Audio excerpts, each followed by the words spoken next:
పొగాకు కొనుగోలు చేసి గిట్టుబాటు ధర కల్పించాలని రైతులు పట్టణంలోని 27వ పొగాకు వేలం కేంద్రంలో వేలంను నిలిపివేసి రోడ్డుపై నిరసన కార్యక్రమం చేపట్టారు. అనంతరం సిఐటియు ఆధ్వర్యంలో అర్ధనగ్న ప్రదర్శన ర్యాలీ నిర్వహించారు. కందుకూరులోని 27వ పొగాకు వేలం కేంద్రంలోని వేలంలో రైతులు నిలిపివేయడం జరిగింది. ముందుగా రైతులు ర్యాలీ పొగాకు బోర్డు వేలం కేంద్రాల నుండి పోస్టాఫీసు సెంటర్ మీదుగా సబ్ కలెక్టర్ కార్యాలయం వరకు చేపట్టారు. అనంతరం సబ్ కలెక్టర్కు వినతి పత్రం అందజేశారు.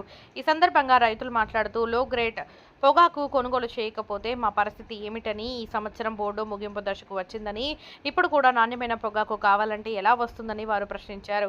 లో గ్రేడ్ పొగాకు కొనుగోలు జరిగేంత వరకు వేలంపాటను నిలిపివేస్తామని వారు తెలిపారు.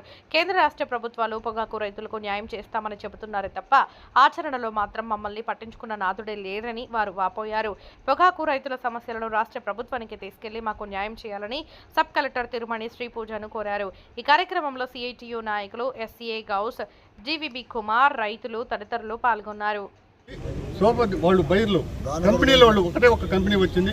వాళ్ళు కూడా లెమన్ టైప్లో ఉంటేనే కొంటాము, లేకపోతే కొనమని చెప్పారు. కాబట్టి అది వాళ్ళకి ఇష్టమైనది ఒకటి రెండు కొనుక్కుంటారు. వాళ్ళు కూడా మేము బతలాడాల్సిన పని లేదనే ధీమాతో అతను మాకు సరైన సమాధానం కూడా చెప్పలేక ఈ విధంగా చేశారు. మాది లింగసముద్రం మండలం మానకొండపేట గ్రామం. మాది క్లస్టర్ వచ్చేసి 7 క్లస్టర్, బోర్డు నెంబర్ వచ్చేసి 27.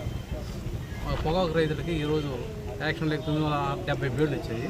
వాటిలో ఫస్ట్ రౌండ్లోనే 100 బేళ్లు యాక్షన్ చేస్తే దాంట్లో 30 బేళ్లు కొనుగోలు చేశారు.